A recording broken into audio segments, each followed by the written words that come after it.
right, well, what we have now is what types of stuff go into egg. Well, actually, let's first, before we go into composition, let's take a look at some of the biological roles of the extracellular matrix.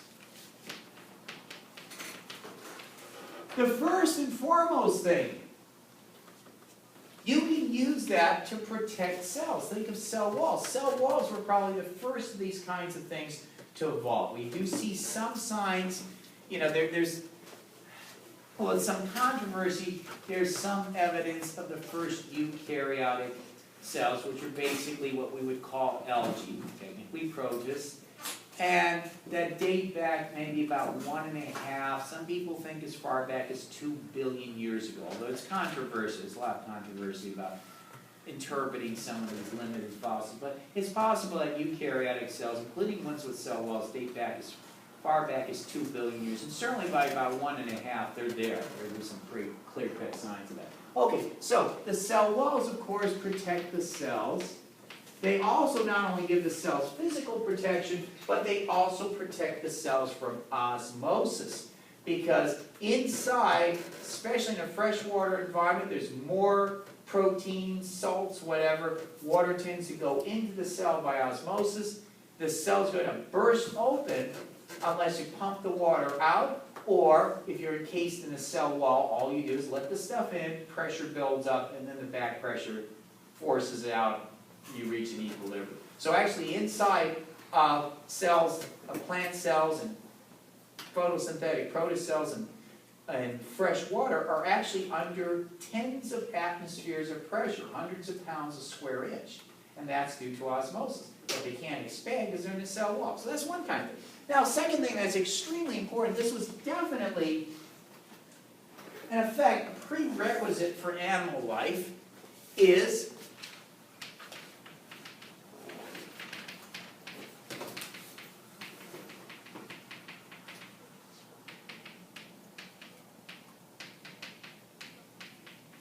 it glues cells together to form tissues.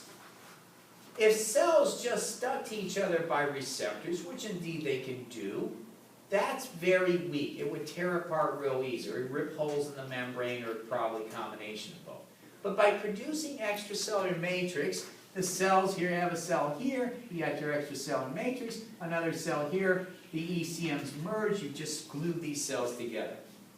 And that allows organisms to become multicellular. That and other things too.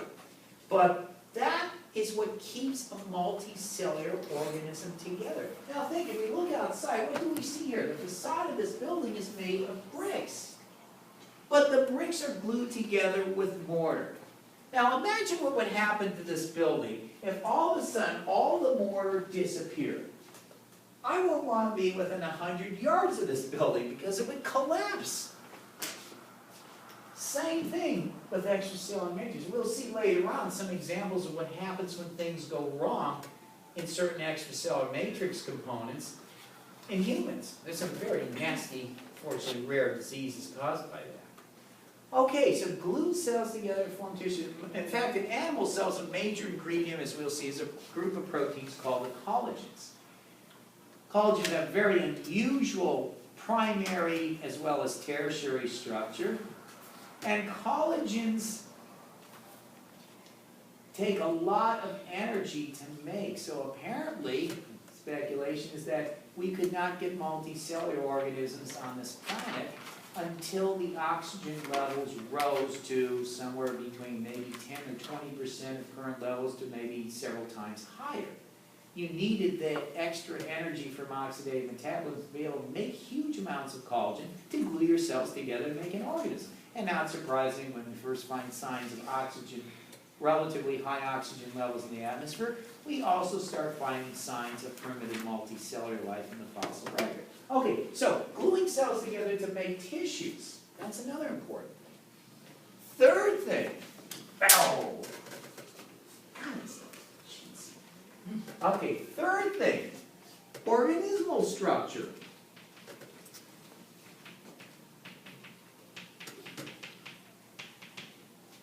You can use this as structural material. Bones, ligaments, tendons. tendons, all that kind of stuff. That's more than half our body weights. Arthropod exoskeletons, mollusk shells, the radula and the nasty things and the beaks and stuff that certain mollusks have, like the cephalopods, octopus, and squid. They have a chitinous beak that can, at least in the large one, can take a seriously large chunk out of something or somebody. Okay, and then we have all these lovely little scraping tongues, harpoons, harpoon-like structures in the cone snails and things like that. So anyway, arthropod, organismal structure. Where would we be without our bones and our tendons and our ligaments? Pretty up. We look like the blob on the floor. Okay, so that's very important stuff, organismal structure. Likewise in plants, you look at a tree, the living tissue is basically the bark and a thin layer underneath. The rest of what we might call the heartwood is dead xylem, squashed up dead xylem, the cell walls from them. Now plants, higher plants also throw in this complex set of aromatic, in other words, benzene ring type interlinked things called lignins that join the cellulose together. And that is super tough material. So think of this. There are trees in California. There's a redwood tree that's 370 feet high. There's some semi-reliable records of Australian eucalyptus or gum trees being felled in the 1800s that topped 400 feet. And some theoretical calculations is that a little bit, what did he say? I think 430 feet was about the limit that the xylem mechanism for water transport would reach. So then apparently nature's pushed it up to the ragged edge. Okay, and there are trees, those big sequoia trees in California that weigh several tens of thousands of tons, all held up by extracellular matrix. When lignins first got incorporated into cell walls, we started seeing that about the Devonian period, about 350 or so million years ago. Plants quickly took that ball and ran with it because the idea is the taller you are, the more likely you are to capture sunlight and leave your competitors in the shade. So very soon, by the time we got to the coal ages or Carboniferous period, some 300 million years ago, there were non-vascular, or rather vascular plants that are relatives of things like horsetails and things like that, that grew to tree height, 100, 150 feet tall. And when they died, microorganisms at that time didn't know how to handle lignins because they couldn't digest the stuff. So it'd get buried, and then it got compressed and processed by heat and pressure, and now we have coal. You can think all that coal and all that pollution from coal to forests that fell, swamp forests that were felled hundreds of millions of years ago. That's most of our coal deposits. There's some coal deposits that happened later, but big ones in the Carboniferous are coal. Okay, so that's another important thing, organismal structure.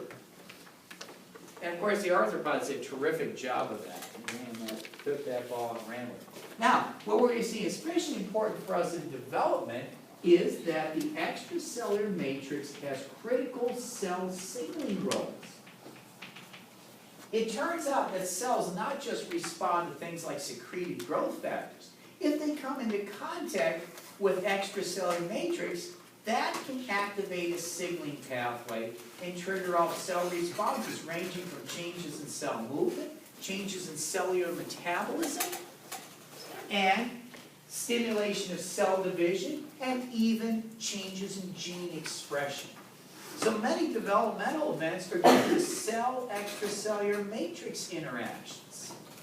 And we'll look at that when we come back on Thursday, look at the extracellular matrix in more detail. Okay, folks, I will see you folks in lab fairly shortly. All right. Okay, Erica, you got.